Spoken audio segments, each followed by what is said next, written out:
So you get into your next game and you're wondering, what character should I play? You know, what's gonna make me win? I've got the answer for you. It's Urshifu. Water Shifu, this character, it is absurd. We've done a video on it. I'm doing another one just because how crazy this character is. You need to play this. It is very fun. It is active, runs around, jumps around, knocks them up, stays alive. It is insane. I'm gonna explain like some of the thoughts that we do when we play as Water Shifu and how we want to play the game, because I feel like that's something that we've missed a little bit in the last video.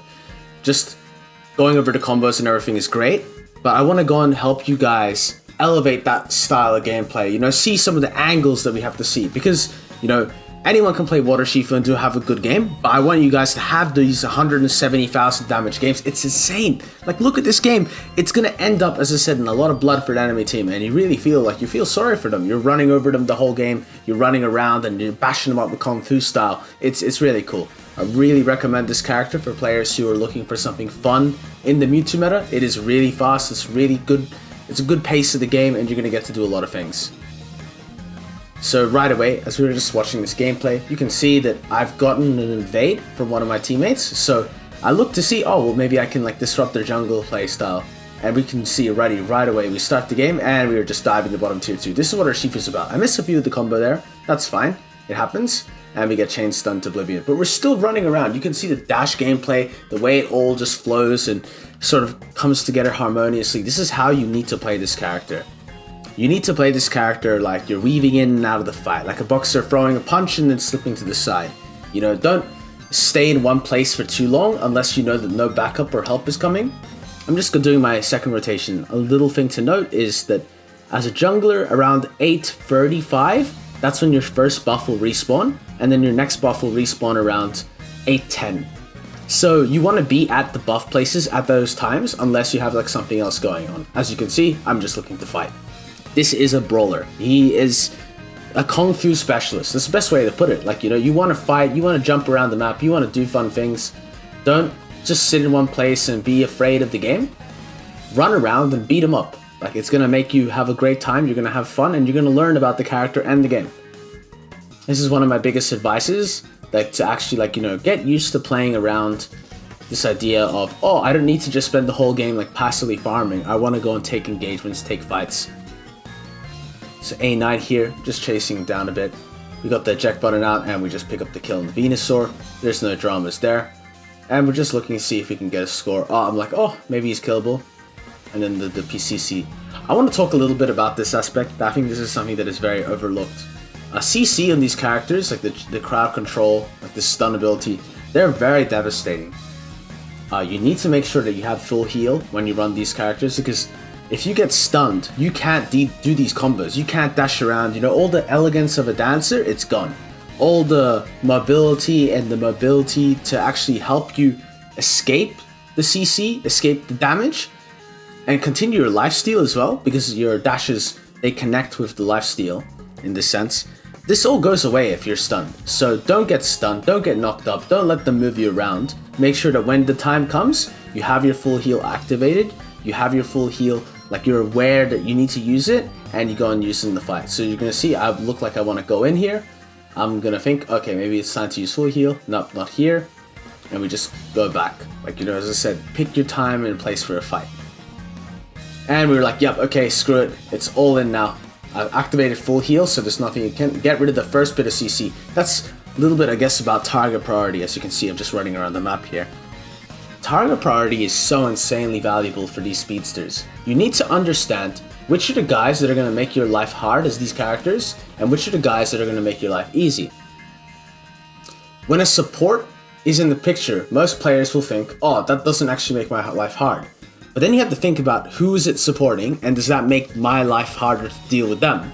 So in some games, I will go for the Blissey, because that Blissey is going to help heal them up, it's going to help negate the CC, it's going to be another obstacle in my way to killing their whole team. And in other games, I'm going to go for directly the first player that does the CC, like the A9 here, because I believe if I take down the A9, well look, we're going to have a much smoother experience. I take down the A9, I take down the Blissey, then I can look at other targets. I see, like, you know, the meat sponges. Like, remember, there's going to be some punching bags in games, like characters you can beat up and you can fight a lot.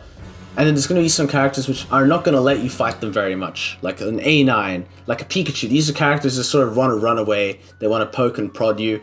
Don't let them do that. You know, like when they give you opportunity to fight them, look to like, you know, finish them off. Put the 3-pointer in the hole, like nail the deal. Like whatever analogy you use for closing the deal. Yeah, don't let them just have their way of you. Like as you see this A9, I realize, okay, that's just sort of game plan. We see a huge engage here. So a little thing about Urshifu, didn't mention this much before, but Urshifu's attacks, 50% of the attack goes through shields. So this is actually a huge deal. It means a lot in terms of the gameplay and the fights. It means that you stop shields from Rayquaza. That's something I want you guys to be keenly aware of. You definitely do that, and that's something you have to do. Like you can actually like save a game by knowing this, so this is important. You can also go through base shields. So how insane is that? Like they get a shield from their like home pads. Like this doesn't matter to you. If you see Unite shield, like this is something you also go through. You go for all shields. This is like effectively true damage. It doesn't show up as the white text. It's just converted from its physical damage that's added on. As you can see, I'm just getting the combo chain. I'm getting the auto chain, and it's just everything's going my way. And we're just beating up this Lapras here.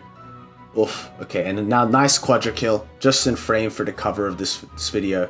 4 kill on the Urshifu. This character is absolutely absurd.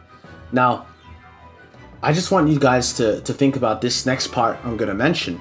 So, you can see I play around my tank and support here. I need to acknowledge they exist. If you want to have great games as speedsters, as carries, you need to play around the players in your team.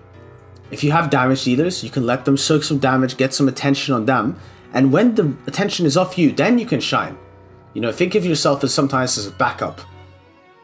Because if you think you're the main character all the time, you're going to get run at so hard, it's going to feel very hard to play. Everyone will cast their spells at you when you see them. You see, okay, I'm just going crazy here. I'm enjoying myself, I'm having fun, I'm just running in. I get Blissey ulted, you know, I'm just having a good time. I can't catch that guy, but that's okay. I'm just going to do some damage here. I'm going to look to run away. And I am trapped for eternity. And I miss. So that's another thing I guess that's important. So now that we're talking about the main character and everything, you can miss a lot of abilities on Urshifu. And like even with this game being so high in damage, like I actually miss a lot of abilities. You can see actually I hit the 3rd Surging Strike and an auto attack, and I take out the Venusaur from about a quarter health. That's the benefit of Urshifu. Urshifu does so much damage. So we're actually seeing a lot of missed damage here because like the little dashes are missing. This is a sign that we can become better as players. And like, you know, for myself, even in self-reflection, I'm like, oh wow, okay, I can probably do a lot better with that combo. These are something that you want to go and try out with a practice dummy. You want to try out in like a game where you just practice, you know, running at other players and hitting the combos on their movements. These are things that will make you better for sure. Practicing the auto timing, there's a whole mechanic around that. But the auto timings and everything, and as you can see, so we set up for this Rayquaza fight. This is a 2-4 fight. Our Trevenant's getting hit a bit. He looks like he's going to back. We're waiting, and it looks like, yeah, there's some sort of guard jump engage. He jumps in, he pops Unite move, and gets a Bliss Unite move. I've run out of the fight. I would love you guys to pause this and just think about what to do next, but you're going to see anyway. I actually run out long enough, so the A9, Alone Ninetales, forgets about me, and I'm able to effectively take him out. As you can see, I know that this Venusaur is going to deal a lot of damage to me and continually tank. Whereas I have ulti advantage, I now hunt down the Blissey. You can see that everything I'm speaking about, the target priority, it comes into fruition here, it comes into play, and you can actually see the whole game sort of finally come together. You can see the targets I'm talking about. The gameplay, the game speed, who I wanted to take down at what times, it's all coming together now. And my Blissey just collects 2 kills. The A9 desperately ults because there's no friends to have. Blissey collects the 3rd, and it looks like we're going to take down this Venusaur with the Mewtwo X. And there we go, that's probably a wrap. There's 4 of them down. So when we think about this game, I want you guys to remember a key thing I said: target priorities, hitting your abilities, putting the pressure, the pace, the tempo in the game. This is how you're going to become better. Don't, you know, spend your games and, like, you know, of course, have fun, be creative, but don't overly focus on these small concepts such as like, oh, I don't want to die much. Go, like, die as much as you need to learn the character, feel confident.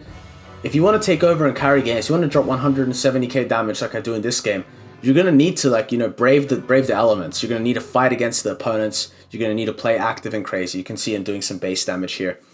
Getting the damage number up for the YouTubes. It's 19 seconds to go. We're looking for some kills.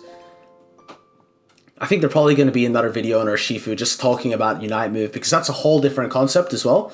But I hope that you guys could have learned something from the insights I have about this character. I hope definitely that it's something that we can grow, like all players can learn a lot more about their own characters and the different styles of play. I don't believe in styles anymore. This is something that I used to believe a lot in, but I don't believe in it as much because I believe that we should always be in a cycle of continual growth. Always aim to be better, do better in every performance you have. So I hope you enjoyed the video and leave you with some thoughts from today. Hope you enjoyed the gameplay. I'll upload soon, okay? Catch you guys later.